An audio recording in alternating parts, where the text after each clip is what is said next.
ঈদযাত্রা নিরাপদ, নির্বিঘ্ন ও স্বস্তিদায়ক করতে সড়ক পরিবহন ও মহাসড়ক বিভাগ নিরলসভাবে কাজ করে যাচ্ছে বলে জানিয়েছেন সড়ক পরিবহন ও মহাসড়ক বিভাগের সিনিয়র সচিব মোহাম্মদ এহসানুল হক।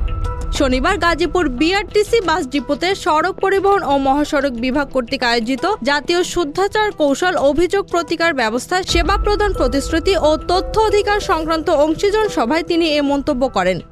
সভাপতির বক্তব্যে সচিব এহসানুল হক বলেন, আসন্ন ঈদে লাখ লাখ মানুষ রাজধানী ঢাকা থেকে ঈদ উদযাপন করতে নিজ নিজ গন্তব্যে যাবেন। মানুষের এই ঈদযাত্রা নির্বিঘ্ন করতে সড়ক বিভাগ থেকে ইতিমধ্যেই প্রয়োজনীয় ব্যবস্থা গ্রহণ করা হয়েছে।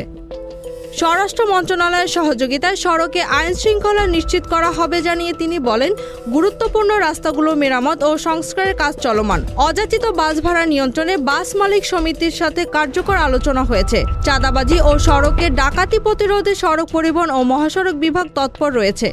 এহসানুল হক আরও বলেন, সড়ক বিভাগের ব্যাপারে অনেকের অভিযোগ আছে, তবে আমরা সাধ্যমতো চেষ্টা করছি রাস্তায় শান্তি এবং শৃঙ্খলা বজায় রাখার জন্য, যাতে মানুষ এবার নির্বিঘ্নে ঈদযাত্রা করতে পারে। Trade news, Dhaka.